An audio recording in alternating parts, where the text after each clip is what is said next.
Doctor M S ಶ್ರೀಕಂಠ ಅವರು ನಿಮ್ಮನ್ನು ಸೊಗಸಾಗಿ ರಂಜಿಸಿದ್ದಾರೆ. ಅವರ ಡೈರಿಯ ಒಂದೆರಡು ಪುಟಗಳನ್ನು ನಿಮ್ಮ ಎದುರುಗಡೆ ತೆಗೆದಿಟ್ಟಿದ್ದಾರೆ. ಇಂತಹ ಹಾಸ್ಯದಿಂದ ನಾವು ಕವನದ ಪ್ರಪಂಚಕ್ಕೆ ಹೋಗ್ತಾ ಇದ್ದೀವಿ. ಈಗ ಮುಂದಿನ ಹಾಸ್ಯ ಕೊಡಲಿಕ್ಕೆ ಬರ್ತಾ ಇರ್ತಕ್ಕಂಥವ್ರು ಹೆಚ್ಚು ದೊಂಡಿರಾಜ್ ಅವರು. ಕವನದಲ್ಲಿ ಹಾಸ್ಯ ಇವತ್ತಿಂದಲ್ಲ, ಅದು ಆ ಕಾಲದಿಂದನೂ ಇದೆ. ಜಿ ಪಿ ರಾಜರತ್ನಂ ಅವರು ಆ ಕಾಲದಲ್ಲಿ ಎಂಥ ಅದ್ಭುತವಾದ ಒಂದು ಕವನವನ್ನು, ಎಲ್ಲ ಕಾಲಕ್ಕೂ ಸಲ್ಲತಕ್ಕ ಕವನವನ್ನು ಹೇಗೆ ಬರೀತಾರೆ ಅಂತಂದರೆ, ನಾಯಿ ಮುಖಬೆತ್ತಿ ಓ ಎಂದು ಓಳಿಡಲ್ಲಾರೋ ಸತ್ತರಂತೆ. ನಾಯಿ ಕೂಗೋದು ಅಪಶಕನ ಅಂತ ಗೊತ್ತು. ನಾಯಿ ಮುಖಬೆತ್ತಿ ಓ ಎಂದು ಓಳಿಡಲ್ ಅಲ್ಲಾರೋ ಸತ್ತರಂತೆ.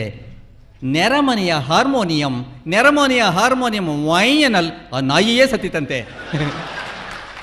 ಈ ರೀತಿಯ ಕವನಗಳನ್ನು ಅದ್ಭುತವಾದ ರೀತಿಯಲ್ಲಿ ಹೇಳ್ತಾರೆ. ಕವನಕ್ಕೆ ತನ್ನದೇ ಆದ ಒಂದು ವಿಶೇಷ ಇದೆ. ಚೆನ್ನ ಮಲ್ಲಿಕಾರ್ಜುನನೇ ನನ್ನ ಗಂಡ ಎಂದಳು ಆ ಅಕ್ಕಮಹಾದೇವಿ. ಹೌದು, ಚೆನ್ನ ಮಲ್ಲಿಕಾರ್ಜುನನೇ ಗಂಡ ಎಂದಳು ಆ ಅಕ್ಕಮಹಾದೇವಿ. ಚೆನ್ನಾಗಿರುವವರೆಲ್ಲ ನನ್ನ ಗಂಡ ಎನ್ನುತ್ತಿದ್ದಾಳೆ ಈ ಮೂದೇವಿ. ಈ ರೀತಿಯಾದ ಕವನಗಳಲ್ಲಿ ಹಾಸ್ಯ ಹೊಮ್ಮುತ್ತೆ. ಮಂಗಳೂರಲ್ಲಿರ್ತಕ್ಕಂತಹ ಗೆಳೆಯ ಎಚ್ ದೊಂಡಿರಾಜ್ ಅವರು ಕಾರ್ಪೊರೇಷನ್ ಬ್ಯಾಂಕಲ್ಲಿ ಕೆಲಸ ಮಾಡ್ತಾ ಇದ್ದಾರೆ. ಸಾಕಷ್ಟು ಹನಿಗವನಗಳನ್ನು ಬರೆದು ಹನಿಗವನಗಳ ರಾಜ ಅಂತ ಹೆಸರು ತಗೊಂಡಿರ್ತಕ್ಕಂಥ ಎಚ್ ದೊಂಡಿರಾಜ್ ಇದೀಗ. ನಮಸ್ಕಾರ. ಚುನಾವಣೆ ಗಲಾಟೆಯಲ್ಲಿ, ಕ್ರಿಕೆಟ್ ಆಟದ ಭರಾಟೆಯಲ್ಲಿ ಎಲ್ರಿಗೂ ಯುಗಾದಿ ಬಂದದ್ದು ಗೊತ್ತೇ ಆಗಲಿಲ್ಲಂತೆ. ಒಬ್ಬ ಮಾವಂದಿರು ಯುಗಾದಿ ಬಂತು ಅಂದ ತಕ್ಷಣ ಏನು ಪ್ರತಿಕ್ರಿಯೆ ನೀಡಿದರು ಅನ್ನೋದಕ್ಕೊಂದು ಕವನ. ಇಷ್ಟು ಬೇಗನೆ ಯುಗಾದಿ ಬಂತೆ ಪರಮಾಶ್ಚರ್ಯ, ಇಷ್ಟು ಬೇಗನೆ ಯುಗಾದಿ ಬಂತೆ ಪರಮಾಶ್ಚರ್ಯ, ವಾಪಸ್ಸು ಹೋಗಿಲ್ಲ ಇನ್ನು ದೀಪಾವಳಿಗೆ ಬಂದ ಅಳಿಯ. ಹಾಗೆ ಹಿಂದಿನ ಕಾಲದಲ್ಲಿ ಅಳಿಯಂದಿರು ಮಾವನ ಮನೆಗೆ ಹೋಗೋದು, ಅಲ್ಲಿ ರಾಜೋಪಚಾರ ಪಡೆಯೋದು ಬಹಳ ಚೆನ್ನಾಗಿತ್ತು. ಆ ಕಾಲದಲ್ಲಿ ಅಳಿಯನಿಗೆ ಎಂಥ ಉಪಚಾರ ಸಿಗ್ತಾ ಇತ್ತು ಅನ್ನೋದನ್ನು ತಿಳಿಬೇಕಾದ್ರೆ ನಮ್ಮ ಕವಿ KS ನರಸಿಂಹಸ್ವಾಮಿಯವರ ಮೈಸೂರು ಮಲ್ಲಿಗೆಯ ಒಂದು ಹಾಡನ್ನು ನಾವು ಜ್ಞಾಪಿಸ್ಕೋಬೇಕು. ತಮಗೆಲ್ಲರೂ ಅದು ಗೊತ್ತೇ ಇದೆ. ರಾಯರು ಬಂದರು ಮಾವನ ಮನೆಗೆ, ರಾತ್ರಿಯಾಗಿತ್ತು, ಹುಣ್ಣಿಮೆ ಹರಸಿದ ಬಾನಿನ ನಡುವೆ ಚಂದಿರ ಬಂದಿತ್ತು ಅಂತ ತುಂಬ ಸೊಗಸಾದ ಒಂದು ಚಿತ್ರವನ್ನು ಅವರು ಕೊಡ್ತಾರೆ. ಅದು ಸತ್ಯ ಸಂಗತಿ ಇರಬಹುದು, ಆದರೆ ಆ ಕಾಲ ಬೇರೆ. ನರಸಿಂಹಸ್ವಾಮಿಯವರು ತಮ್ಮ ಮಾವನ ಮನೆಗೆ ಹೋಗಿದ್ದ ಕಾಲವನ್ನು ಅವರು ಬಣ್ಣಿಸಿದ್ದಾರೆ. ಆಗ ಪ್ರಕೃತಿ ಸೌಂದರ್ಯ ಅಷ್ಟು ಚೆನ್ನಾಗಿತ್ತು. ಮಾವ ಬಾಗಿಲಲ್ಲೇ ಬಂದು ಬಿಸಿ ನೀರಿನ ತಂಬಿಗೆಯಿಂದ ಕಾಲಿಗೆ ನೀರು ಹಾಕ್ತಾ ಇದ್ದ, ಅತ್ತೆ ಗಸಗಸೆ ಪಾಯಸ ಮಾಡಿ ಬಡಿಸ್ತಾ ಇದ್ರು. ಎಲ್ಲವನ್ನು ಭಾಳ ಸೊಗಸಾಗಿ ನರಸಿಂಹಸ್ವಾಮಿಯವರು ವರ್ಣಿಸಿದ್ದಾರೆ. ನನಗೆ ಭಾಳ ಇಷ್ಟವಾದ ಒಂದು ಹಾಡದು. ಆದರೆ ನಾನು ಅದನ್ನು ಒಮ್ಮೆ ಓದ್ತಾ ಇರುವಾಗ ಅಂದ್ಕೊಂಡೆ, ಇದೆಲ್ಲ ಸರಿ, ನರಸಿಂಹಸ್ವಾಮಿಯವರ ಕಾಲದ ಕಥೆ ಆಯಿತು. ನಮ್ಮ ಕಾಲದಲ್ಲಿ ನಾವು ಮಾವನ ಮನೆಗೆ ಹೋದರೆ ಹೇಗಿರ್ಬೋದು ಈ 21ನೇ ಶತಮಾನದಲ್ಲಿ ಅಂತ ಸ್ವಲ್ಪ ವಿಚಾರ ಮಾಡಿ ಅದೇ ಧಾಟಿಯಲ್ಲಿ ನಾನು ಒಂದು ಹಾಡನ್ನು ಬರೆದೆ. ಅದನ್ನು ಹಾಡೋ ಸಾಹಸ ಮಾಡೋದಿಲ್ಲ, ನಾನು ಓದೋ ಪ್ರಯತ್ನ ಮಾಡ್ತೇನೆ. ನಾನು ಹೋದಾಗ ಮಾವನ ಮನೆಗೆ ಅಂತ. ರಾಯರು ಬಂದರು ಮಾವನ ಮನೆಗೆ, ರಾತ್ರಿಯಾಗಿತ್ತು. ಅದನ್ನು ಜ್ಞಾಪಕದಲ್ಲಿಟ್ಕೊಳ್ಳಿ. ನಾನು ಹೋದಾಗಲೂ ಮಾವನ ಮನೆಗೆ ರಾತ್ರಿಯಾಗಿತ್ತು. ಇದನ್ನೇನು ಬದಲಾಯಿಸಲಿಲ್ಲ ನಾನು, ಯಾಕಂದರೆ ನಾವೆಲ್ಲ ರಾತ್ರಿ ಆದಮೇಲೆ ಮಾವನ ಮನೆಗೆ ಹೋಗೋದು. ನಾನು ಹೋದಾಗಲೂ ಮಾವನ ಮನೆಗೆ ರಾತ್ರಿಯಾಗಿತ್ತು, ಎಂದಿನ ಹಾಗೆ ಅಂದು ಕೂಡ ಕರೆಂಟು ಹೋಗಿತ್ತು. ರಿಕ್ಷಾದಿಂದ ಇಳಿದೆ ಮನೆಯೆದುರು ಅಳಿಯನ ಗತ್ತಲ್ಲಿ, 20 ರೂಪೀಸು ಕೊಟ್ಟು ಹೇಳಿದೆ ಚಿಲ್ಲರೆ ನಿನಗಿರಲಿ. ರಿಕ್ಷಾವಾಲ ಕಣ್ಣು ಕೆಕ್ಕರಿಸಿ ಇದು ರಾತ್ರಿ ಹೊತ್ತು, ಇನ್ನೂ 10 ಕೊಡ್ರಿ ಎಂದ ತೆತ್ತೆನು ಬೇಸತ್ತು. ನಾನು ಹೋದಾಗಲೂ ಮಾವನ ಮನೆಗೆ ರಾತ್ರಿಯಾಗಿತ್ತು. ಹೆಣಬಾರದ ಸೂಟ್ ಕೇಸನ್ನು ಹೊತ್ತು ಮೆಟ್ಟಿಲ ಹತ್ತಿದೆನು, 3ನೇ ಮಹಡಿ ಮಾವನ ಫ್ಲ್ಯಾಟಿನ ಗುಂಡಿಯ ಒತ್ತಿದೆನು. ಎಷ್ಟು ಹೊತ್ತಾದರೂ ತೆರೆಯದು ಬಾಗಿಲು, ಕೆಂಪಾಯಿತು ಕಣ್ಣು, ಕಾಯಿಸಬಹುದೇ ಬಾಗಿಲ ಹೊರಗೆ ಅಳಿಯ ದೇವರನ್ನು. ನೆನಪಾಯಿತು ಛೇ ಕರೆಂಟು ಹೋಗಿದೆ ಬೆಲ್ಲಾಗುವುದಿಲ್ಲ, ನೆನಪಾಯಿತು ಛೇ ಕರೆಂಟು ಹೋಗಿದೆ ಬೆಲ್ಲಾಗುವುದಿಲ್ಲ. ಬಡಿದೆನು ಬಾಗಿಲ ಗೆಜ್ಜೆ ದನಿಗೆ ಕಿವಿಯಾಗಿಸಿ ಮೈಯೆಲ್ಲ. ಯಾರೋ ಎಂದಿತು ಅತ್ತ ಕಡೆಯಿಂದ ಕರ್ಕಶ ದನಿಯೊಂದು, ಯಾರೋ ಎಂದಿತು ಅತ್ತ ಕಡೆಯಿಂದ ಕರ್ಕಶ ದನಿಯೊಂದು. ದನಿಯ ಮೂಲಕವೇ ಗೊತ್ತಾಯಿತು ಅದು ಅತ್ತೆಯದೇ ಎಂದು. ಎಂಜಲು ನುಂಗಿ ರಾಜ ಟಿವಿಯಲ್ಲಿ ನಾನು ಎಂದೆನು ನಾನು, ಬಾಗಿಲು ತೆರೆದವ ಎದೆಗೆ ಹಿಡಿದ ಜೋಡು ನಳಿಗೆ ಗನ್ನು. ಬಾಗಿಲು ತೆರೆದವ ಎದೆಗೆ ಹಿಡಿದ ಜೋಡು ನಳಿಗೆ ಗನ್ನು. ಆದದ್ದಿಷ್ಟೇ, ಕತ್ತಲಿನಲ್ಲಿ ದಾರಿ ತಪ್ಪಿದ್ದೆ, ಪಕ್ಕದ ಸಬ್ ಇನ್ಸ್ಪೆಕ್ಟರ ಫ್ಲ್ಯಾಟಿನ ಬಾಗಿಲು ತಟ್ಟಿದ್ದೆ. ವಿಷಯ ತಿಳಿದಾಗ ಅವರು ನಕ್ಕರು, ಪರವಾಗಿಲ್ಲ ಬಿಡಿ ಇದು ಮಾವನ ಮನೆ ಎಂದರು ಮೀಸೆ ಹುರಿ ಮಾಡಿ. ಇದು ಅಣಕವಾಡಿಗೆ ಒಂದು ಉದಾಹರಣೆ. ಆದರೆ ಇನ್ನೊಂದು ಪುಟ್ಟ ಅಣಕವಾಡು ನಮ್ಮ GP ರಾಜರತ್ನಂ ಅವರ ಒಂದು ಪದ್ಯ ನಮಗೆಲ್ಲ ಪ್ರೈಮರಿ ಶಾಲೆಯಲ್ಲಿ ನಮ್ಮ ಪಠ್ಯದಲ್ಲೇ ಇತ್ತದು. ಒಂದು ಹುಡುಗ ಮತ್ತು ಒಂದು ನಾಯಿ ಮರಿ ನಡುವೆ ನಡೆಯುವ ಸಂಭಾಷಣೆ. ನಾಯಿ ಮರಿ ತಿಂಡಿ ಬೇಕೆ? ತಿಂಡಿ ಬೇಕು, ತೀರ್ಥ ಬೇಕು, ಎಲ್ಲ ಬೇಕು. ನಾಯಿ ಮರಿ ನಿನಗೆ ತಿಂಡಿ ಯಾಕೆ ಬೇಕು? ತಿಂದು ಗಟ್ಟಿಯಾಗಿ ಮನೆಯ ಕಾಯಬೇಕು. ನಾಯಿ ಮರಿ ಕಳ್ಳ ಬಂದರೇನು ಮಾಡುವೆ? ಲಾಳ್ ಲಾಳ್ ಬೌ ಎಂದು ಕೂಗಿ ಆಡುವೆ. ಇಂಥ ಒಂದು ಪದ್ಯ. ಅದನ್ನು ನನಗೆ ಯಾಕೋ ತುಂಬ ನೆನಪಾಯಿತು ಇಚ್ಚೇಕೆ, ಈ ಚುನಾವಣೆ ಶುರುವಾದ ತಕ್ಷಣ. ಅದನ್ನು ಸ್ವಲ್ಪ ಬದಲಾಯಿಸಿ ನಾನು ಬರೆದೆ, ನಾಯಿ ಮರಿ ಅನ್ನೋ ಬದಲು ನಾಯಕರೇ ಅಂತ. ನಾಯಕರೇ ಓಟು ಬೇಕೆ? ನಾಯಕರೇ ಓಟು ಬೇಕೆ? ಓಟು ಬೇಕು, ನೋಟು ಬೇಕು, ಗೆಲ್ಲಬೇಕು. ನಾಯಕರೇ ನಿಮಗೆ ಓಟು ಯಾಕೆ ಬೇಕು? ಗೆದ್ದು ಮಂತ್ರಿಯಾಗಿ ಕಾಸು ಮಾಡಬೇಕು. ನೀವು ಗೆದ್ದು ನಿಮ್ಮ ಪಕ್ಷ ಸೋತು ಹೋದರೆ ಗೆದ್ದ ಪಕ್ಷ ಸೇರಿ ಅಲ್ಲಿ ಮಂತ್ರಿಯಾಗುವೆ. ನಾಯಕರೇ ನಿಮಗೆ ನನ್ನ ಓಟು ನೀಡುವೆ, ನಿನ್ನ ದೇಶವನ್ನು ಲೂಟಿ ಮಾಡುವೆ. ಹೀಗೆ 2 ಅಣಕವಾಡುಗಳನ್ನು ಹೇಳಿದ ಬಳಿಕ ಒಂದೆರಡು ಹನಿಗಮನಗಳು. ಸಾಮಾನ್ಯವಾಗಿ ಈ ಯುಗಾದಿ ಅಂತಂದರೆ ಹೊಸ ವರ್ಷದ ಆರಂಭದ ದಿನ ನಾವು ಏನು ಕೆಲಸ ಮಾಡ್ತೀವಿ ವರ್ಷವಿಡೀ ಅದನ್ನೇ ಮಾಡ್ತಾ ಇರ್ತೀವಿ ಅನ್ನೋ ನಂಬಿಕೆ. ಹೀಗಾಗಿ ಆರಂಭದ ದಿನ ನಗಬೇಕು ಅನ್ನೋ ಒಂದು ಒಳ್ಳೆಯ ಸಂಕಲ್ಪವನ್ನು ಮಾಡಿ ತಾವೆಲ್ಲ ಇಲ್ಲಿ ಬಂದಿದ್ದೀರಿ. ನಗು ನಮಗೆ ಆರೋಗ್ಯಕ್ಕೆ ಒಳ್ಳೆಯದು ಅಂತ. ಆದರೆ ಬರೀ ಇಂಥ ಸಭೆಗಳಲ್ಲಿ ಬಂದು ಸಮಾರಂಭದಲ್ಲಿ ಬಂದು ನಕ್ಕರೆ ಸಾಲದು. ನಗು ನಮ್ಮ ಮನೆಗಳಿಂದ ಪ್ರಾರಂಭವಾಗಬೇಕು. ನಾವು ಎಷ್ಟೋ ಸಲ ಸಭೆಯಲ್ಲೆಲ್ಲ ನಗ್ತೇವೆ, ಮನೆಗೆ ಹೋದ ತಕ್ಷಣ ಹೆಂಡತಿ ಮುಖ ನೋಡಿದ್ರೆ ಗಂಡಂಗೆ ಸಿಟ್ಟು ಬರುತ್ತೆ, ಗಂಡನ ಮೂತಿ ನೋಡಿದ್ರೆ ಹೆಂಡತಿ ಕೆಕ್ಕರ್ಸ್ಕೊಂಡು ನೋಡ್ತಾಳೆ. ಇದು ಸರಿಯಲ್ಲ ಅಂತ ನಾನು ನಮ್ಮ ಮನೆಯಿಂದನೇ ನಗುವನ್ನು ಪ್ರಾರಂಭಿಸಬೇಕು ಅಂತ ನನ್ನ ಹೆಂಡತಿನ ಕರೆದು ಈ ನಮ್ಮ ಹಳೆ ಜಗಳನ್ನೆಲ್ಲ ಮರ್ತು ಬಿಡೋಣ, ಹೊಸ ಅಧ್ಯಾಯನ ಪ್ರಾರಂಭ ಮಾಡೋಣ ಅಂತ ಪ್ರೀತಿಯಿಂದ ಕರೆದು ಹೇಳಿದೆ. ಬಾಪ್ರಿಯೇ ನಗುತ್ತಾ ಸ್ವಾಗತಿಸೋಣ ಹೊಸ ವರ್ಷವನ್ನು. ಬಾಪ್ರಿಯೇ ನಗುತ್ತಾ ಸ್ವಾಗತಿಸೋಣ ಹೊಸ ವರ್ಷವನ್ನು. ಮರೆತು ಬಿಡೋಣ ಎಲ್ಲ ಹಳೆಯ ಗೋಳು ಅನಿಷ್ಟಗಳನ್ನು. ಅವಳೆಂದಳು, ಹಾಗೆ ಮಾಡೋಣ, ಆದರೆ ಮರೆಯುವುದು ಹೇಗೆ ನಿಮ್ಮನ್ನು ಅಂತ. ಹೀಗೆ ಮನೆಯಲ್ಲಿ ನಗೋದು ಭಾಳ ಕಷ್ಟ, ಅದಕ್ಕೆ ವಿಶೇಷ ಪ್ರಯತ್ನ ಮಾಡಬೇಕಾಗತ್ತೆ. ಇನ್ನೊಂದು ಪೌರಾಣಿಕ ಹಿನ್ನೆಲೆ ಇರುವ ಒಂದು ಹನಿಗಮನ. ಈ ಇಂದ್ರ ಅಹಲ್ಯ ಗೌತಮರ ಕತೆ ತಮಗೆಲ್ಲ ಗೊತ್ತೇ ಇದೆ. ಇಂದ್ರ ಕೋಳಿ ರೂಪದಲ್ಲಿ ಬಂದು ಕೂಗ್ತಾನೆ, ಗೌತಮ ಹೊರಗೆ ಹೋಗ್ತಾನೆ, ಇಂದ್ರ ಒಳಗೆ ಹೋಗ್ತಾನೆ. ಈ ಕತೆ ನಿಮ್ಗೆ ಗೊತ್ತಿದೆ. ಆದರೆ ಈ ಥರ ಹೆಣ್ಣಿನ ಖಯಾಲಿಯ ಇಂದ್ರರು ಎಲ್ಲ ಕಾಲದಲ್ಲೂ ಇರ್ತಾರೆ, ಕೇವಲ ಪುರಾಣದಲ್ಲಿ ಮಾತ್ರ ಅಲ್ಲ. ಆಧುನಿಕ ಕಾಲದ ಅಹಲ್ಯೆ ಏನು ಮಾಡ್ತಾಳೆ ಅನ್ನೋದಕ್ಕೆ. ಇಂದ್ರ ಪುನಃ ಬಂದ ಕೊಕ್ಕೊಕ್ಕೋ ಅಂದ. ಇಂದ್ರ ಪುನಃ ಬಂದ ಕೊಕ್ಕೊಕ್ಕೋ ಅಂದ. ಈ ಬಾರಿ ಜಾಣೆ ಅಹಲ್ಯ ಮಾಡಿದಳು ಕೋಳಿ ಪಲ್ಯ. ಇನ್ನೊಮ್ಮೆ ನಮ್ಮ ಬೆಂಗಳೂರು ದೂರದರ್ಶನದಲ್ಲಿ ಒಂದು ಕವಿಗೋಷ್ಠಿ ನಡೀತಾ ಇತ್ತು. ಇಲ್ಲಿ ಹಾಗೆ ಅನೇಕ ಕವಿಗಳು ಅದರಲ್ಲಿ ಭಾಗವಹಿಸ್ತಾ ಇದ್ದರು, ನಾನು ಭಾಗವಹಿಸ್ತಾ ಇದ್ದೆ. ದುರ್ದೈವವಶಾತ್ ನಮ್ಮ ಒಬ್ಬ ಕವಿ ಮಿತ್ರರಿಗೆ ಸ್ವಲ್ಪ ನೆಗಡಿಯಾಗಿ ಬಹಳಷ್ಟು ಕೆಮ್ತಾ ಇದ್ರು ಅವರು. ನನಗೆ ಸ್ವಲ್ಪ ಚಿಂತೆ ಆಯಿತು, ರಿಕಾರ್ಡಿಂಗ್ ಆಗುವಾಗಲೂ ಇವರು ಹೀಗೆ ಕೆಮ್ಮಿದರೆ ಭಾಳ ಆಭಾಸ ಆಗುತ್ತಲ್ಲ ಅಂತ. ಅದನ್ನು ಅವರಿಗೆ ಹೇಗೆ ಹೇಳೋದು ಅಂತ ಗೊತ್ತಾಗದೆ ಸುಮ್ಮನೆ ಒಂದು 2 ಸಾಲು ಬರೆದುಕೊಟ್ಟು, ಕವಿತಾ ಪಡ್ನೇದೋ ಹಮ್ಕೋ, ಅರೆ ಕವಿತಾ ಪಡ್ನೇದೋ ಹಮ್ಕೋ, ಆಮೇಲೆ ಬೇಕಾದ್ರೆ ಕೆಮ್ಕೋ ಅಂತ. ಬದುಕಿನಲ್ಲಿ ಅವರ ವಿರೋಧಾಭಾಸಗಳು, ವೈರುಧ್ಯಗಳು ಕೂಡ ಹನಿಗಮನಗಳಿಗೆ ವಸ್ತುವಾಗುತ್ತೆ. ಉದಾಹರಣೆಗೆ ಮಹಾಭಾರತದಲ್ಲಿ ನಮ್ಮ ಗಾಂಧಾರಿಯ ಕತೆ ತಾವೆಲ್ಲ ಕೇಳಿದಿರಿ. ಗಾಂಧಾರಿಯ ಗಂಡ ಧೃತರಾಷ್ಟ್ರನಿಗೆ ಹುಟ್ಟುವಾಗಲೇ ಕಣ್ಣಿರೋದಿಲ್ಲ. ಗಂಡನಿಗೆ ಕಣ್ಣಿಲ್ವಲ್ಲ, ನನಗೆ ಯಾಕೆ ಕಣ್ಣು ಅಂತ ಕಣ್ಣು ಸರಿ ಇರುವ ಗಾಂಧಾರಿ ಕೂಡ ಕಣ್ಣಿಗೆ ಬಟ್ಟೆ ಕಟ್ಕೋತಾರೆ. ನಾವೆಲ್ಲ ಗಾಂಧಾರಿ ನಿಜವಾದ ಪತಿಭಕ್ತಿ ಉಳ್ಳವರು ಅಂತ ಹೇಳ್ತೀವಿ. ಆದರೆ ಇವತ್ತಿನ ಕಾಲದ ಮಹಿಳೆಯರು ಕೂಡ ಏನೂ ಕಮ್ಮಿ ಇಲ್ಲ. ಪತಿಭಕ್ತಿಯಲ್ಲಿ ಗಾಂಧಾರಿಗಿಂತ ಇವಳೇನು ಕಮ್ಮಿ ಹೇಳಿ, ಪತಿಭಕ್ತಿಯಲ್ಲಿ ಗಾಂಧಾರಿಗಿಂತ ಇವಳೇನು ಕಮ್ಮಿ ಹೇಳಿ, ಗಂಡನಿಗಿಲ್ಲದ್ದು ತನಗೂ ಬೇಡವೆಂದು ಕಿತ್ತು ಎಸೆದಿದ್ದಾಳೆ ತಾಳಿ. ಹಾಗೆ ಇನ್ನೊಂದು ಬದಲಾವಣೆ, ವೈರುಧ್ಯ. ಅಂದು ನೀನನ್ನ ಅಪ್ಪಿಕೊಂಡಾಗ ಪ್ರಿಯೆ ಮರದ ಸುತ್ತಲತೆ, ಅಂದು ನೀನನ್ನ ಅಪ್ಪಿಕೊಂಡಾಗ ಪ್ರಿಯೆ ಮರದ ಸುತ್ತಲತೆ, ಭಯವಾಗುತ್ತದೆ ಇಂದು ನೋಡಿದರೆ ನಿನ್ನ ಸುತ್ತಳತೆ. ಈ ಹನಿಗಮನಗಳು ಆ್ಯಂಟಿ ರೊಮ್ಯಾಂಟಿಕ್ ಆಗಿರುತ್ತೆ. ಸಾಮಾನ್ಯವಾಗಿ ಕವಿಗಳು ರೊಮ್ಯಾಂಟಿಕ್ ಆಗಿ ಬರೆದ್ರೆ ಹನಿಗಮನದಲ್ಲಿ ಆ್ಯಂಟಿ ರೊಮ್ಯಾಂಟಿಕ್ ಆಗಿ ಬರೆಯೋ ಪ್ರಯತ್ನ ಇರುತ್ತೆ. ಕಾಲೇಜು ಹುಡುಗ ಮತ್ತು ಹುಡುಗಿ ನಡುವೆ ನಡೆಯುವ ಒಂದು ಸಂಭಾಷಣೆ.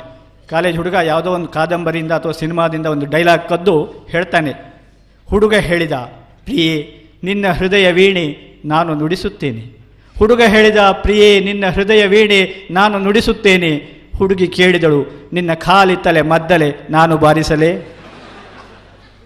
ಹಾಗೆ ಚೆಲುವೆಯರನ್ನು ವರ್ಣಿಸಲಿಕ್ಕೆ ಕವಿಗಳು ಒಂದು ಉಪಾಯ ಮಾಡ್ಕೊಂಡಿದ್ದಾರೆ. ಆಕೆ ಎಷ್ಟು ಚೆಲುವೆ ಅಂತಂದರೆ ನೋಡೋದಕ್ಕೆ 2 ಕಣ್ಣು ಸಾಲದು ಅಂತ.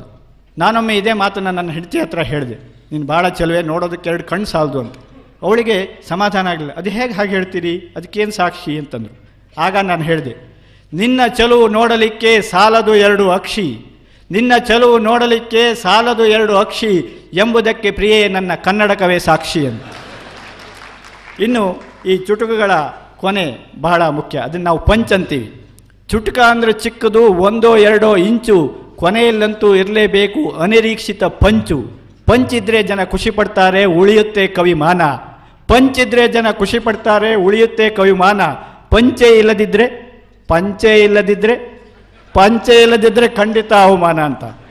ಹೀಗೆ ಈ ಅನಿರೀಕ್ಷಿತ ಅಂತ್ಯ ಇರುವ ಹನಿಗಮನಕ್ಕೆ ಒಂದು ಉದಾಹರಣೆ ಕೊಡೋದಾದರೆ, ನಮ್ಮ ಮಾಜಿ ಮುಖ್ಯಮಂತ್ರಿಗಳ JH ಪಟೇಲ್ ನನಗೆ ನೆನಪಾಗ್ತಾ ಇದ್ದಾರೆ. ಬಹಳ ಸಾಹಿತ್ಯ ಪ್ರಿಯರು, ರಸಿಕರು, ಅವರೊಬ್ಬ ಯಶಸ್ವಿ ನಾಯಕರು ಕೂಡ. ಇಂಗ್ಲೀಷ್ನಲ್ಲಿ ಒಂದು ಮಾತಿದೆ, behind every successful man there is a woman ಅಂತ. ಹಾಗಾಗಿ ಒಬ್ಬರು ಪತ್ರಕರ್ತರು ಅವ್ರ ಹತ್ರ ಕೇಳ್ತಾರೆ, ಪಟೇಲರೇ ನೀವೊಬ್ಬ ಯಶಸ್ವಿ ನಾಯಕರು, ಪಟೇಲರೇ ನೀವೊಬ್ಬ ಯಶಸ್ವಿ ನಾಯಕರು, ನಿಮ್ಮ ಯಶಸ್ಸಿನ ಹಿಂದಿರುವ ಹೆಂಗಸಾರು? ಪಟೇಲರಂದರು, 6 ಅಲ್ಲ 1000. ಇನ್ನೊಂದು ಇದೇ ಬಗೆಯ ಹನಿಗವನ. ಬಂದ ಅತಿಥಿಗಳಿಗೆ ಉಪಚಾರ ನಾವು ಮಾಡ್ತೇವೆ. ಅತಿಥಿಗಳಿಗೆ ಮಾವಿನ ಹಣ್ಣಿನ ರಸ ಕೊಟ್ಟರೆ ಆಹಾ ಮ್ಯಾಂಗೋ ಜ್ಯೂಸ್, ಮಾವಿನ ಹಣ್ಣಿನ ರಸ ಕೊಟ್ಟರೆ ಆಹಾ ಮ್ಯಾಂಗೋ ಜ್ಯೂಸ್, ಕಿತ್ಲೆ ಹಣ್ಣಿನ ರಸ ಕೊಟ್ಟರೆ ವಾ ಆರೆಂಜ್ ಜ್ಯೂಸ್, ಬರೀ ನೀರು ಕೊಟ್ಟರೆ ಕಂಜೂಸ್. ಇನ್ನು ಈ ಪದಗಳ ಶ್ಲೇಷೆ, ಪನ್, ದ್ವಂದ್ವಾರ್ಥವನ್ನು ಬಳಸ್ಕೊಂಡು ಕೂಡ ಹನಿಗವನಗಳನ್ನು ಬರೀಬಹುದು ಅನ್ನೋದಕ್ಕೆ ಒಂದು 2 ಉದಾಹರಣೆ. ಕೆಲವೊಮ್ಮೆ ಕವಿತೆಗಳನ್ನು ಓದಿದಾಗ ನಿಮ್ಮ ಹಾಗೆ ಜನ ನಗ್ತಾರೆ, ಕೆಲವೊಮ್ಮೆ ನಗೋದಿಲ್ಲ. ನಮ್ಮ ಕವಿತೆ ಜನರ ಮೇಲೆ ಯಾವ ಪರಿಣಾಮವನ್ನು ಬೀರೋದಿಲ್ಲ. ಆ ಬಗ್ಗೆ ಕವಿತೆ. ಇದೇ ಕವನವನ್ನು ಈ ಹಿಂದೆ ಇದೇ ಬುದ್ಧಿಜೀವಿ ಗೆಳೆಯರ ಮುಂದೆ, ಇದೇ ಕವನವನ್ನು ಈ ಹಿಂದೆ ಇದೇ ಬುದ್ಧಿಜೀವಿ ಗೆಳೆಯರ ಮುಂದೆ ಓದಿದಾಗ ಅಷ್ಟೊಂದು ಪರಿಣಾಮ ಬೀರಿರಲಿಲ್ಲ. ಯಾಕೆಂದರೆ ಅಲ್ಲಿ ಬೀರಿರಲಿಲ್ಲ. ಹಾಗೆ ಸ್ಫೂರ್ತಿ ಅಂತ ಇನ್ನೊಂದು ಕವಿತೆ ಇದೆ. ಅನೇಕರು ಹೀಗೆ ಕವಿತಾ ವಾಚನ ಮಾಡುವಾಗ ಕೇಳ್ತಾರೆ, ನೀವು ಹೇಗೆ ಇಷ್ಟೆಲ್ಲ ಬರೀತೀರಿ, ನಿಮಗೇನು ಸ್ಫೂರ್ತಿ ಅಂತ. ವಿಮರ್ಶಕರು ಕೇಳಿದರು, ನಿಮ್ಮ ಕವಿತೆಗೆ ಸ್ಫೂರ್ತಿ ಯಾರು? ನಿಮ್ಮ ಮಡದಿಯೇ. ವಿಮರ್ಶಕರು ಕೇಳಿದರು, ನಿಮ್ಮ ಕವಿತೆಗೆ ಸ್ಫೂರ್ತಿ ಯಾರು? ನಿಮ್ಮ ಮಡದಿಯೇ. ನಾನೆಂದೆ, ಹೌದು ನಿಮ್ಮ ಮಡದಿಯೇ. ಕವಿತೆಯಲ್ಲಿ ನಾವು ವಿಚಿತ್ರವಾದ ತರ್ಕಗಳನ್ನೆಲ್ಲ ಬಳಸ್ಕೋತೇವೆ. ಜನ ಅದು ತರ್ಕಬದ್ಧವಾಗಿಲ್ವಲ್ಲ ಅಂತ ಹೇಳೋದಿಲ್ಲ, ಮುಕ್ತ ಮನಸ್ಸಿನಿಂದ ಅದನ್ನು ಸ್ವೀಕರಿಸ್ತಾರೆ. ಆಗಲೇ ನಮ್ಮ ಹಿರಣ್ಣಯ್ಯನವರು ದ್ರೌಪದಿ ವಸ್ತ್ರಾಪರಣದ ಪ್ರಸಂಗದ ಬಗ್ಗೆ ಹೇಳಿದರು. ಇದು ಕೂಡ ಆ ಪ್ರಸಂಗದ ಬಗ್ಗೆನೇ ಇದೆ. ದ್ರೌಪದಿ ವಸ್ತ್ರಾಪರಣಕ್ಕೆ ಯಾರು ಕಾರಣ ಅಂತ ಕೇಳಿದರೆ ಚಿಕ್ಕ ಮಗು ಕೂಡ ಹೇಳುತ್ತೆ, ಇದಕ್ಕೆ ಕೌರವರೇ ಕಾರಣ. ದುರ್ಯೋಧನ, ದುಶ್ಯಾಸನ, ಶಕುನಿ ಎಲ್ಲ ಸೇರ್ಕೊಂಡ್ಬಿಟ್ಟು ದ್ರೌಪದಿಯ ಸೀರೆಯನ್ನು ಸೆಳೆದರು ಅಂತ. ಆದರೆ ಆ ಕಾರಣ ತಪ್ಪು. ಕೌರವರ ತಪ್ಪಿಲ್ಲ, ಕೌರವರ ತಪ್ಪಿಲ್ಲ. ಪಾಂಚಾಲಿಯಿಂದಲೇ ಆದದ್ದು ವಸ್ತ್ರಾಪಹಾರ. ಸೀರೆಯನ್ನೇ ಆಕೆ ಹುಟ್ಟದ್ದು ಯಾಕೆ? ಇರಲಿಲ್ಲವೇ ಚೂಡಿದಾರ? ಇನ್ನು ಅನೇಕ ಕವನಗಳು, ಚುಟುಕುಗಳು, ಅಣಕವಾಡುಗಳು ಇವೆ. ಆದರೆ ಸಮಯದ ಅಭಾವ ಇದೆ. ನೀವೆಲ್ಲ ಇಷ್ಟೊಂದು ನಗ್ತಾ ಇದ್ದರೆ, ಅಹಹಹ ಅಂತ ಇದ್ದರೆ ಮತ್ತಷ್ಟು ಇನ್ನಷ್ಟು ಓದೋಣ ಅಂತ ಅನಿಸುತ್ತೆ.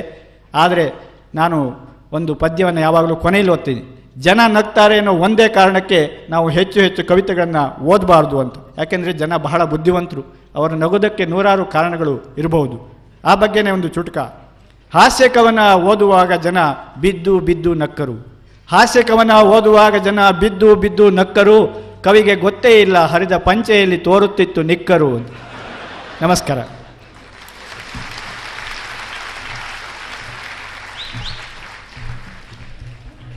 ಮುಂದೆ YV ಗುಂಡೂರಾವ್ ಅವರು ಸಿದ್ಧ ಆಗ್ತಾ ಇದ್ದಾರೆ. ದುಂಡಿರಾಜ್ ಅವರು ಕವನಗಳ ಮುಖಾಂತರವಾಗಿ ತಮ್ಮ ಅತ್ತೆ ಮಾವ ಇದರ ಬಗ್ಗೆ ಎಲ್ಲ ಒಳ್ಳೆಯ ಹಾಸ್ಯವನ್ನು ಹೊಮ್ಮಿಸಿದ್ದಾರೆ. ಅದು ಯಾತಕ್ಕೆ ಅತ್ತೆ ಬಗ್ಗೆ ಅವರಿಗೆ ಸ್ವಲ್ಪ ಗಡುಸಾದ ಧ್ವನಿ ಅಂತಂದ್ರಲ್ಲ, ನನಗೇನು ಹಂಗೆ ಅನ್ಸಲ್ಲ. ಈಗ ನಾನು ಮಲ್ಲೇಶ್ವರದಲ್ಲಿ ನಂದು ಫಸ್ಟ್ ಫ್ಲೋರಲ್ಲಿ ಒಂದು ಮನೆ ತೊಗೊಂಡೆ. ಫಸ್ಟ್ ಫ್ಲೋರಲ್ಲಿ ಮನೆ ತೊಗೊಂಡಾಗ ಹಸು ನುಗ್ಗಿಸ್ಬೇಕು ಅಂತ ಹೇಳಿದ್ರು. ಹಸು ಫಸ್ಟ್ ಫ್ಲೋರ್ಗೆ ಹತ್ತೋದಿಲ್ಲ. ಆಗ ಪುರೋಹಿತರನ್ನ ಕೇಳಿದೆ, ಹಸುನ ಹೆಂಗೆ ತರೋದು ಅಂತ. ನೋಡಿ, ಹಸು ತರೋಕ್ಕಾಗಲಿಲ್ಲ ಅಂದರೆ ಒಂದು ಬೆಳ್ಳಿದೋ ಬಂಗಾರದ್ದು ಪುಟ್ಟ ಹಸು ಮಾಡಿಸಿ ಅದನ್ನು ಒಳಗಡೆ ತಂದ್ರೆ ಆಯಿತು ಅಂತ. ಅಯ್ಯೋ, ಅದು ಸಿಕ್ಕಾಪಟ್ಟೆ ಖರ್ಚಿನ ವಿಷಯ. ಮನೆ ಕಟ್ಟೆ ಸುಸ್ತಾಗಿರ್ತೀವಿ. ಕಡೆಗೆ ನಮ್ಮ ಅತ್ತೆಯವರು ಬಂದು ನನಗೊಂದು ಸಲಹೆ ಕೊಟ್ಟರು, ನೋಡಪ್ಪ, ನಮಗೆ ನಂಬಿಕೆ ಇರಬೇಕಷ್ಟೇ, ಯಾವ ಹಸು ನುಗ್ಗಿಸಿ ಏನೂ ಪ್ರಯೋಜನ ಇಲ್ಲ, ನಡಿ ಮನೆ ಒಳಗೆ ನಾನೇ ಬರ್ತೀನಿ ನಡಿ ಅಂತ ನಮ್ಮ ಅತ್ತೆಯವರೇ ಬಂದರು. ಅತ್ತೆ ಬೇರೆ ಅಲ್ಲ, ತಾಯಿ ಬೇರೆ ಅಲ್ಲ. ಅವ್ರ ಮನೆಗೆ ಬಂದ ನಂತರ ನನಗೆ ಬಹಳ ಅದ್ಭುತವಾದ ರೀತಿಯಲ್ಲಿ ಎಲ್ಲವೂ ಸಕ್ಸಸ್ ಆಗ್ತಾ ಇದೆ. ಇದ್ರ ಜೊತೆಗೆ ಇನ್ನೊಂದು ಇಲ್ಲಿ ನೆನಪು ಮಾಡ್ಕೊಳ್ತಾ ಇರೋದು, ಬೀಚಿಯವರ ತಿಮ್ಮಂದು ಅಳಿಯ ಮತ್ತು ಮಾವನ ಬಗ್ಗೆ ಒಂದು ಸೊಗಸಾದ ಉದಾಹರಣೆ ಇದೆ. ಮನೆ ಬಾಡಿಗೆಗೆ ಯಾರೂ ಬಂದಿರಲಿಲ್ಲ ಮನೆಗೆ, ಯಾಕೆಂದ್ರೆ ಆ ಮನೇಲಿ ದೆವ್ವ ಇದೆ ಅಂತ. ತಿಮ್ಮ ಬರ್ತಾನೆ, ಅರೆ ದೆವ್ವ ಇದೆ, ನಿಮಗೆ ವಯಸ್ಸಿಗೆ ಬಂದಿರೋ ಮಗಳಿದ್ದಾಳೆ, ಹೆಂಗೆ ಹೋಗ್ತೀರಾ ಅಂತ ಕೇಳಿದಾಗ ಏನು ಯೋಚನೆ ಮಾಡಿಸಿಲ್ಲ. ತಿಮ್ಮ ಹೇಳ್ತಾನೆ, ನನ್ನ ಮಗಳಿದ್ದಾಳಲ್ಲ, ಮಗಳಿಗೆ ಅಳಿಯನ್ನು ತಂದು ಮದುವೆ ಮಾಡಿ ಆ ಮನೆಯಲ್ಲಿ ಬಿಟ್ಟು ಬಿಡ್ತೀನಿ. ನನಗೊಂದು ಸಾಮ್ತಿ ಇದೆ, 2 ದೆವ್ವಗಳು ಒಟ್ಟಿಗೆ ಒಂದೇ ಮನೆಯಲ್ಲಿ ಇರಲ್ಲ ಅಂತ, ಆ ದೆವ್ವ ಓಡೋಗುತ್ತೆ ಅಂದ. ಆಗ ತಿಮ್ಮನ ಹೆಂಡತಿ ಹೇಳ್ತಾಳೆ, ಓಹೋ ನನಗೆ ಈಗ ಗೊತ್ತಾಯಿತು, ನಮ್ಮಪ್ಪ ಮದುವೆ ಆದ ತಕ್ಷಣ ನಿಮ್ಮಂತಂದು ನಮ್ಮ ಮನೇಲಿ ಯಾಕೆ ಇಟ್ಕೊಂಡ ಅಂತ. ಈ ರೀತಿಯಾದ ಹಾಸ್ಯ ಅಲ್ಲಲ್ಲೇ ಇರ್ತಕ್ಕಂಥದ್ದಿದೆ. ವೈ ವಿ ಗುಂಡೂರಾವ್ ಅವರು ಇದೀಗ ಬಂದು ಹಾಸ್ಯದಿಂದ ರಂಜಿಸ್ತಾ ಇದ್ದಾರೆ. ನಬಾರ್ಡಲ್ಲಿ ಏಜಮ್ ಆಗಿರ್ತಕ್ಕಂತಹ ವೈ ವಿ ಗುಂಡೂರಾವ್ ಅವರು ಅಣಕವಾಡಗಳಿಗೆ ಹೆಸರುವಾಸಿಯಾಗಿರ್ತಕ್ಕಂಥವ್ರು. ಅನೇಕ ನಾಟಕಗಳನ್ನು ಆಡಿರ್ತಕ್ಕಂಥವ್ರು, ನಾಟಕಗಳ ನಿರ್ದೇಶನ ಮಾಡಿರ್ತಕ್ಕಂಥವ್ರು. ಅಣಕವಾಡಲ್ಲಿ ಒಂದು ವಿಶೇಷ ತರಬೇತಿ ಹೊಂದಿರತಕ್ಕಂತಹ ವೈ ವಿ ಗುಂಡೂರಾವ್. ಎಲ್ರಿಗೂ ನಮಸ್ಕಾರ. ಒಬ್ಬನಿಗೆ ಬಾಳೆಹಣ್ಣು ಕೊಟ್ರಂತೆ. ಬಾಳೆಹಣ್ಣು ತಿಂತೀರಾ? ಇಲ್ಲ ಬೇಡ, ನನ್ನ ಬಾಳೆ ಹಣ್ಣಾಗಿದೆ. ಬಾಳೆ ಹಣ್ಣಾಗೋದು ಅಂತಂದರೆ ವಯಸ್ಸಾಗಿರೋದು ಅಂತ ಅಷ್ಟೇ ಅಲ್ಲದೆ ಒಂದು ಪಕ್ವ ಆಗಿರೋದು, ಎಕ್ಸ್ಪೀರಿಯನ್ಸ್ ಆಗಿರೋದು. ನಾವೆಲ್ಲರಿಗೂ ಭಾಳ ಬ್ಯುಸಿ, ಈಗ ಲೈಫು ಸಿಕ್ಕಾಪಟ್ಟೆ ಬ್ಯುಸಿ. ಯಾವಾಗ ಅಂದರೆ ಓಡ್ತಾ ಇರೋದು ಹರಿ ಹರಿ ಹರಿ. ಆದ್ರೂ ಎಷ್ಟೇ ನಾವು ಹರಿ ಆಗಿದ್ರು, although we are in a hurry, we have to listen to Lahari music. ಸಂಗೀತಕ್ಕೆ ಮೀಸಲಾದ ಒಂದು ಸಂಸ್ಥೆ ಪ್ರತಿಭಾ ರಂಗ. ಒಂದು ಸಂಗೀತ ಕಚೇರಿ ನಡೀತಾ ಇತ್ತಂತೆ. ಈ ಆಡಿಯನ್ಸಲ್ಲಿ ಕೆಲವರಿಗೆ ಸಂಗೀತದ ರಾಗ ಯಾವ್ದು ತಿಳ್ಕೋಬೇಕು ಅಂತ ಭಾಳ ಕುತೂಹಲ. ಭಾಗವತರು ಶುರು ಮಾಡಿದ್ರು, ಅಂಬಾ ಅಂದ ತಕ್ಷಣ, ಸರ್ ಇದು ಯಾವ ರಾಗ ಇದು ಅಂತ ಕೇಳ್ದೆ. ಇವ್ರಿಗೆ ಬೇಜಾರಾಗಿ, ಇದು ಭೈರವಿ ರಾಗ ರೀ. ಓ ಭೈರವಿ ರಾಗನಾ, ತುಂಬ ಘನವಾದ ರಾಗ, ತುಂಬ ಚೆನ್ನಾಗಿದೆ. ಆ ಕೀರ್ತನೆ ಮುಗೀತು. ಇನ್ನೊಂದು ರಾಗ ಶುರು ಮಾಡಿದೆ, ಅಂದರು. ಇದು ಯಾವ ರಾಗ ಸರ್? ಇವರು ಅದು ಭೈರವಿ, ಇದು ಆನಂದ ಭೈರವಿ, ಸುಮ್ಮನೆ ಕೂತ್ಕೊಳ್ಳಿ ಅಂದರು. ಓ ಅದು ಭೈರವಿ, ಇದು ಆನಂದ ಭೈರವಿನಾ, ಭಾಳ ಚೆನ್ನಾಗಿದೆ ಕರ್ನಾಟಕ ಸಂಗೀತದಲ್ಲಿ ರಾಗ. ಇನ್ಯಾವುದೋ ಹೇಳೋದು,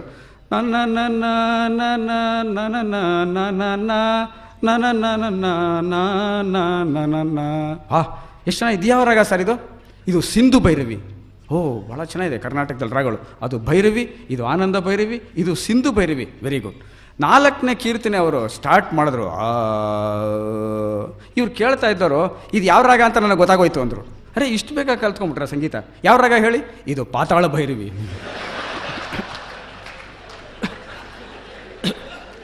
ಬೀಚಿ ವಿಷಯ ಅವಾಗವಾಗ ನೆನಪು ಬರ್ತಾಯಿತ್ತು. ಮಾಸ್ಟರ್ ಹಿರಣ್ಣಯ್ಯನವರು ನೆನಪು ಮಾಡಿದ್ರು, ನಮ್ಮ ನರಸಿಂಹಮೂರ್ತಿಯವರು ನೆನಪು ಮಾಡಿದ್ರು. ಈ ತಿಮ್ಮ ಅಂತ ಒಬ್ಬ ಇದ್ದಂತೆ, ಬೀಚಿಯ ಮಾನಸ ಪುತ್ರ. ಅವನಿಗೆ ದೊಡ್ಡ ದೊಡ್ಡ ಕಾರ್ಯಕ್ರಮಗಳನ್ನ ಆಯೋಜಿಸುವಂಥ ಒಂದು ಶೋಕಿ. ಎಂಥ ಪ್ರೋಗ್ರಾಮ್ ಆರ್ಗನೈಸ್ ಮಾಡಬೇಕು ಅಂದರೆ ತಿಮ್ಮನಿಗೆ ಹೇಳಿಬಿಟ್ರೆ ಸಾಕು, ಎಲ್ಲ ಚೀಫ್ ಗೆಸ್ಟನ್ನು ಕರ್ಕೊಂಬರೋದು, ಪೇಪರ್ನವ್ರು ಕರ್ಕೊಂಬರೋದು, ಆಡಿಯನ್ಸ್ನ ಕರ್ಕೊಂಬರೋದು, ಎಲ್ಲ ಹಾಗೆ. ಒಂದ್ಸಲಿ ರವೀಂದ್ರ ಕಲಾಕ್ಷೇತ್ರದಲ್ಲಿ ಒಂದು ಸಂಗೀತ ಕಚೇರಿ ಏರ್ಪಾಡು ಮಾಡಿದ್ದ. Benefit show. ಟಿಕೆಟ್ಗಳು ಜನಗಳೆಲ್ಲ ಸೇರಿಬಿಟ್ಟಿದ್ದಾರೆ. 500 ರೂಪಾಯಿ, 250 ರೂಪಾಯಿ, 100 ರೂಪಾಯಿ, 75 ರೂಪಾಯಿ ಟಿಕೆಟ್ಗಳೆಲ್ಲ ಜನಗಳು. ಬೆನಿಫಿಟ್ ಶೋ ಸಿಕ್ಕಾಪಟ್ಟೆ ಕಿಕ್ಕಿರಿದು ಸೇರಿದ್ದಾರೆ. ಸಂಗೀತ ಭಾಗವತರು ಕೂತಿದ್ದಾರೆ, ಕರ್ನಾಟಕ ಸಂಗೀತರು, ಎಲ್ಲಡಿಕೆ ಹಾಕ್ಕೊಂಡು. ಪಕ್ಕದಲ್ಲಿ ವೈಲಿನ್, ಮೃದಂಗ, ಘಟ, ಮೋರ್ಸಿಂಗ್ ಎಲ್ಲ ಕೂತಿದ್ದಾರೆ. ಇನ್ನೇನು ಸಂಗೀತ ಕಚೇರಿ ಸ್ಟಾರ್ಟ್ ಮಾಡಬೇಕು. ತಿಮ್ಮ ಬಂದು ಸ್ವಾಗತ ಭಾಷಣ.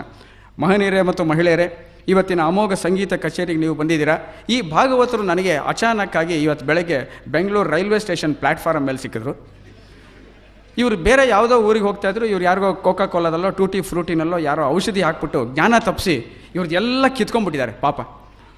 ನೋಡಿ, ಇವರು ದುಡ್ಡು ಕಳ್ಕೊಂಡಿದ್ದಾರೆ, ಟಿಕೆಟ್ ಕಳ್ಕೊಂಡಿದ್ದಾರೆ, ಪರ್ಸ್ ಕಳ್ಕೊಂಡಿದ್ದಾರೆ, ಲಗೇಜ್ ಕಳ್ಕೊಂಡಿದ್ದಾರೆ, ಎಲ್ಲ ಕಳ್ಕೊಂಡ್ಬಿಟ್ಟಿದ್ದಾರೆ. ಅವರಿಗೆ ಈ ಬೆನಿಫಿಟ್ ಅನುಕೂಲ ಆಗಲಿ ಅಂತ ಈ ಬೆನಿಫಿಟ್ ಶೋ ಅರೇಂಜ್ ಮಾಡಿದ್ದೀವಿ. ದಯವಿಟ್ಟು ಇವರು ಸಂಗೀತ ಕಚೇರಿ ಆಸ್ವಾದಿಸಿ ಸಂತೋಷ ಪಡಬೇಕಾಗಿ ಪ್ರಾರ್ಥನೆ. ಎಲ್ಲ ಕಳ್ಕೊಂಡಿದ್ದಾರೆ, ನಿಮ್ಮ ಸಹಾಯ ಅಗತ್ಯ. ಸಿಂಹ ಹೋದ ಸೈಡ್ ವಿಂಗ್. ಸಂಗೀತ ಕಚೇರಿ ಶುರು. ಒಂದು ವಾಯ್ಸ್ ಬಂದರೆ ಕೇಚರ ರಾಗ, ಗಾರ್ಧಬ ಕಂಠ. ಆಡಿಯನ್ಸು 10 ನಿಮಿಷ ಆಡಿಯನ್ಸು ಒದ್ದಾಡ್ಬಿಟ್ರು ಜನಗಳು. ಏನ್ರಿ ಇಂಥ ಸಂಗೀತ ಕಚೇರಿ ಅರೇಂಜ್ ಮಾಡಿದ್ರಾ? ಯಾವನ್ರಿಗೆ ಅರೇಂಜ್ ಮಾಡಿದವನು? ಕರ್ಕೊಂಬರ್ರಿ ತಿಮ್ಮ ಅಂದರು. ತಿಮ್ಮ ಓಡ್ ಬಂದು, ಏನು ಸ್ವಾಮಿ ಏನಯ್ಯ ಇಂಥ ಸಂಗೀತ ಕಚೇರಿ ಅರೇಂಜ್ ಮಾಡಿದ್ಯಾ? ಅವ್ರಿಗೆ ಕಂಠ ಇಲ್ಲ, ಸ್ವರ ಇಲ್ಲ, ರಾಗ ಇಲ್ಲ, ಶ್ರುತಿ ಇಲ್ಲ, ತಾಳ ಇಲ್ಲ, ಸಾಹಿತ್ಯ ಇಲ್ಲ. ನಾನು ಹೇಳಿದ್ನಲ್ಲ ಸ್ವಾಮಿ, ಎಲ್ಲ ಕಳ್ಕೊಂಬಿಟ್ಟಿದ್ದಾರೆ ಅಂತ. ಸಂಗೀತ ಈ ರೀತಿ ತಿಮ್ಮ ಅರೇಂಜ್ ಮಾಡ್ತಾ ಇದ್ದಂತೆ. ಇದನ್ನೆಲ್ಲ ನೋಡಿ ಅವ್ರ ಸ್ನೇಹಿತರೆಲ್ಲ ಏನು ಮಾಡಿದ್ರು, ತಿಮ್ಮನಿಗೆ ಬಾಯ್ಕಾಟ್ ಮಾಡಬೇಕು ಅಂತ. ಅವ್ರ ಲೊಕ್ಯಾಲಿಟಿಯಲ್ಲಿ ಇರೋರೆಲ್ಲ ಇನ್ಮೇಲೆ ಏನೇ ತಿಮ್ಮ ಅರೇಂಜ್ ಮಾಡಿದ್ರು ಪ್ರೋಗ್ರಾಮು, ಇವನ್ನ ಬಾಯ್ಕಾಟ್ ಮಾಡಬೇಕು, ಯಾರು ಟಿಕೆಟ್ ತೊಗೊಂಡು ಹೋಗಬಾರ್ದು ಡಿಸೈಡ್ ಮಾಡಿಬಿಟ್ರು. ಇಷ್ಟಕ್ಕೆಲ್ಲ ತಿಮ್ಮ ಹೆದರ್ಕೊಳ್ಳಿಲ್ವಲ್ಲ. ಈ ಸಲ ವೆನ್ಯೂ ಚೇಂಜ್ ಮಾಡಿ ರವೀಂದ್ರ ಕಲಾಕ್ಷೇತ್ರ ಬದಲು ಟೌನ್ ಹಾಲ್, ಅಲ್ಲಿ 2 ಬಾಲ್ಕನಿ. ಅಲ್ಲಿ ಒಂದು ಅಮೋಘ ಸಂಗೀತ ಕಚೇರಿ, ಹಿಂದೆಂದು ಕೇಳಿರಲಾರಿರಿ, ಮುಂದೆಂದು ಕೇಳಲಾರಿರಿ, ಬನ್ನಿರಿ ಬನ್ನಿರಿ ಅಂತ ಹಿಂಗೆಲ್ಲ ಹಾಕಿ ಸುಪ್ರಸಿದ್ಧ ಸಂಗೀತ ವಿದ್ವಾನ್ ಬೇರೆ ಭಾಗವನ್ ಪ್ಯಾಂಪ್ಲೆಟ್ ಎಲ್ಲ ಹಾಕಿ ಅಲ್ಲೇನು ಮಾಡ್ದ, ಪ್ರವೇಶ ಉಚಿತ, ಪ್ರವೇಶ ಉಚಿತ. ಸರಿ ಉಚಿತ ತಾನೇ, ನೋಡೋಣ ಚೆನ್ನಾಗಿದ್ದರೆ ಎಂಜಾಯ್ ಮಾಡೋಣ, ಇಲ್ಲದೆ ಒಟ್ಟಾಗೋಣ ಅಂತ ಜನಗಳೆಲ್ಲ ಕಿಕ್ಕಿರಿದು ಸೇರಿಬಿಟ್ರು. ಎರಡೆರಡು ಬಾಲ್ಕನಿ ಇಲ್ಲ ಇದು ಟೌನ್ ಹಾಲ್ನಲ್ಲಿ, ಜೊತೆಗೆ ಇಲ್ಲಿ ಜಾಗ ಓಡಾಡೋ ಜಾಗದಲ್ಲೆಲ್ಲ ಸಿಕ್ಕಾಬಿಟ್ಟು ಸ್ಟೇಜ್ ಮೇಲೆಲ್ಲ ಆಡಿಯನ್ಸ್ ಕೂತ್ಬಿಟ್ಟಿದ್ದಾರೆ.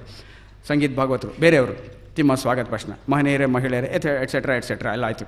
ಸರಿ ಹೋದ ತಿಮ್ಮ, ಸಂಗೀತ ಕಚೇರಿ ಶುರು ಮಾಡ್ತಾರೆ ಅಂತ. ಇವ್ರಿಗೆ ಕಂಪೇರ್ ಮಾಡಿದ್ರೆ ಹಿಂದಿನ ಸಲ ಹಾಡಿದವರು ಬಾಲಮುರಳಿ ಕೃಷ್ಣ. 2 ನಿಮಿಷ ಆಡಿಯನ್ಸ್ ಎದ್ದಾಡ್ಬಿಟ್ಟು, ಬನ್ನಿರಿ ಈ ತಿಮ್ಮ ಉದ್ಧಾರ ಆಗಲ್ಲ, ಬನ್ನಿ ಎಲ್ಲರೂ ಹೋಗೋಣ ಹೋಗೋಣ ಎದ್ದಾಳಿ. ಜನಗಳೆಲ್ಲ ಎದ್ಬಿಟ್ಟು ಬಾಗಿಲತ್ರ ಹೋಗ್ತಾ ಇದ್ದಾರೆ. ತಿಮ್ಮ ಬಾಗಿಲತ್ರ ನಿಂತಾನೆ. ಪ್ರವೇಶ ಉಚಿತ, ಹೊರಗಡೆ ಹೋಗಕ್ಕೆ 50 ರೂಪಾಯಿ.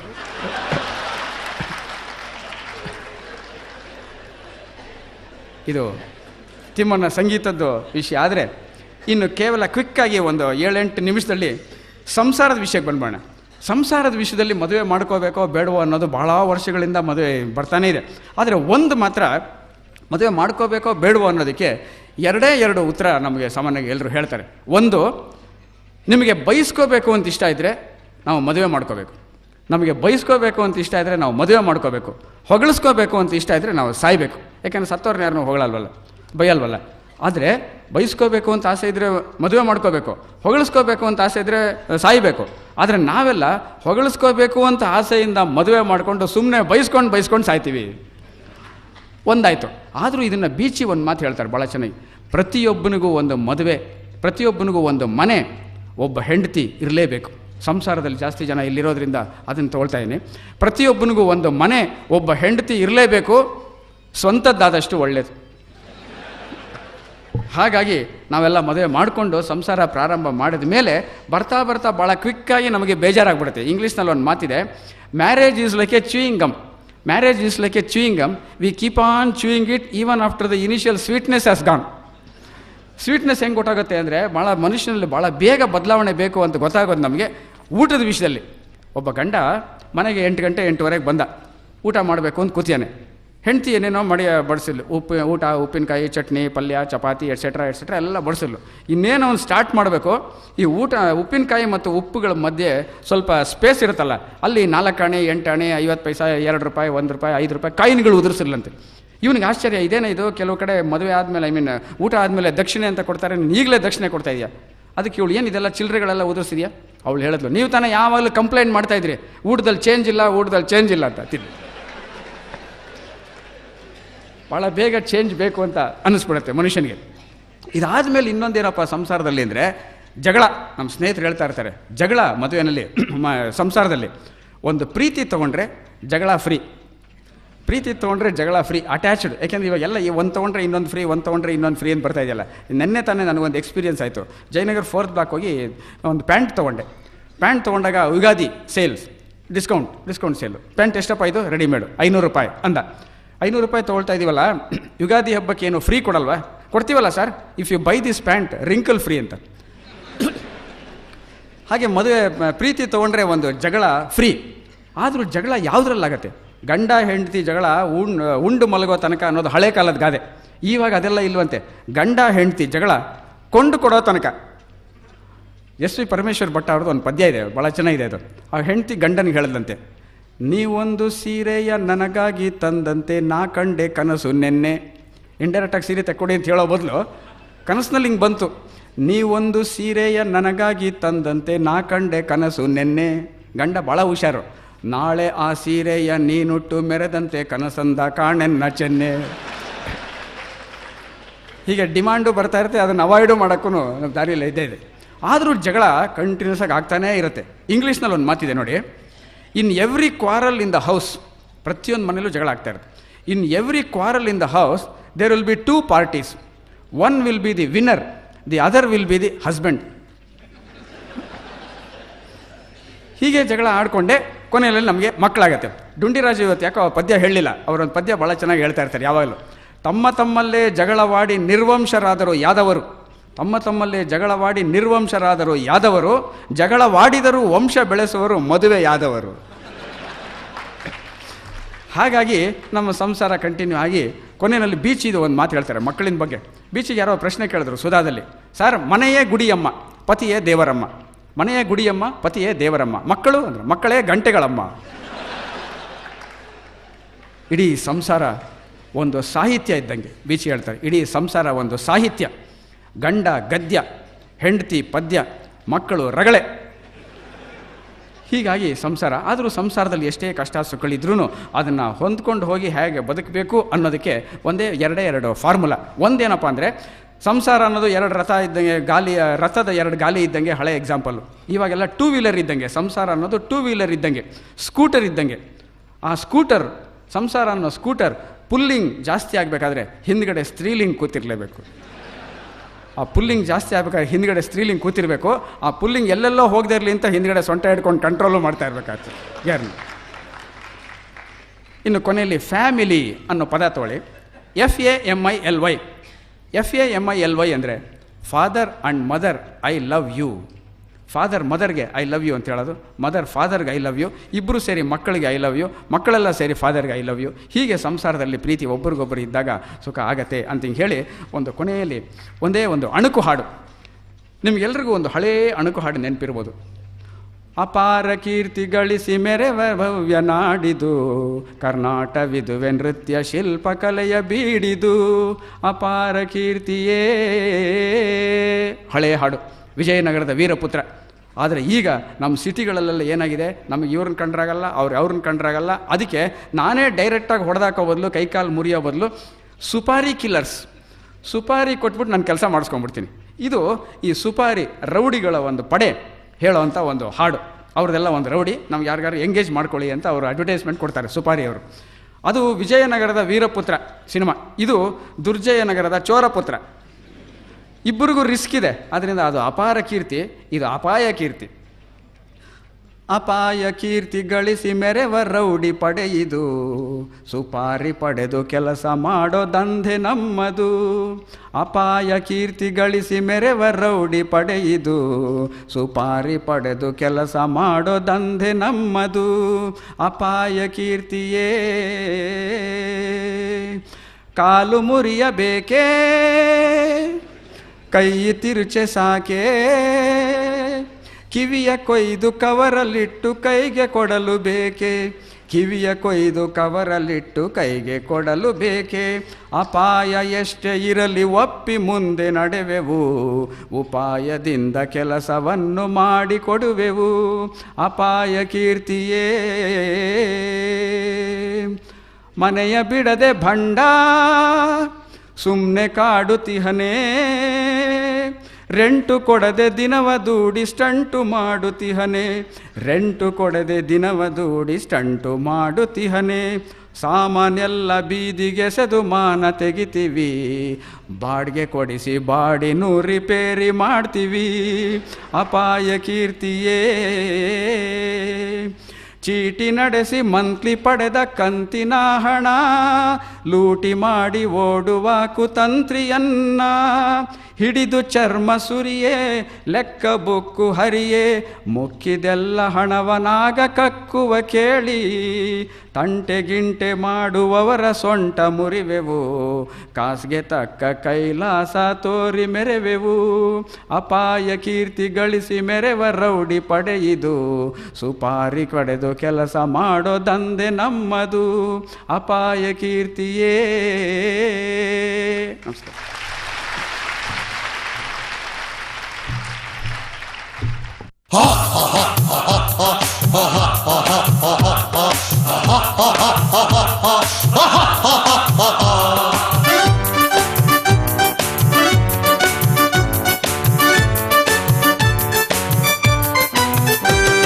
ವಿನೋದ ಭೋಜನವಿದು, ನಗೆ ನಗೆಯ ಭಕ್ಷ್ಯಗಳಿವು, ಮರೆತು ಎಲ್ಲ ನೋವು ನಗುವ ಬನ್ನಿ ನಾವು.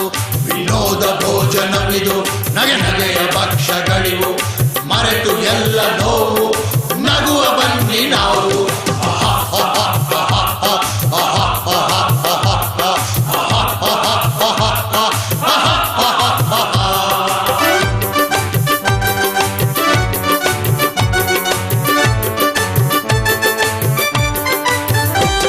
ಜಮಾರೆ ಜೋಕು ಜೋರು ಹನಿಗವನ ಪಾಯಸ ಕೀರ,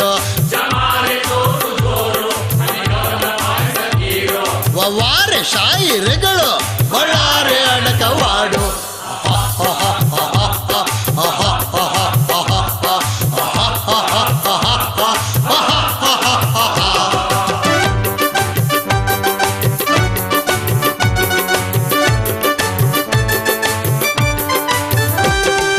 ಹರಟೆ ಮಲ್ಲರೆಲ್ಲ ಸೇರಿ ಬಂದರಿಲ್ಲೇ, ಹರಟೆ ಮಲ್ಲರೆಲ್ಲ ಸೇರಿ ಬಂದರಿಲ್ಲೇ, ಮಾಡ್ತಾರೆ ಸ್ಟ್ಯಾಂಡರ್ಡ್ ಜೋಕೆ.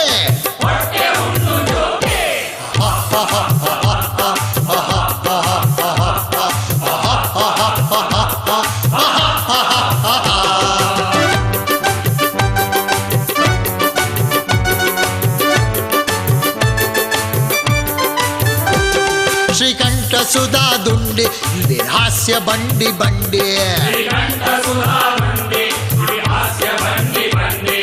ಗೌಡ್ರು ರಾಯರು ರುಚಿಯೋ ನಗೆಗೆ ಬೊಂಬಾಟ್ ರುಚಿಯೋ.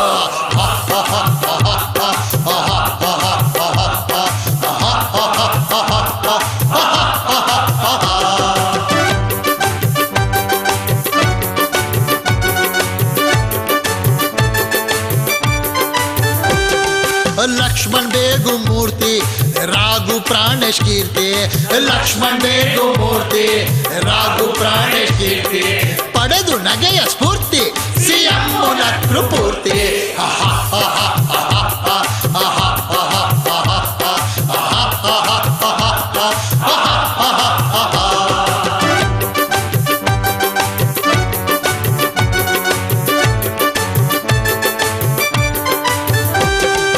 ನಗೆಯ ಮಹಾ ಮ್ಯಾಜಿಕ್ ಬದುಕಿಗಿದುವೆ ಟಾನಿಕ್,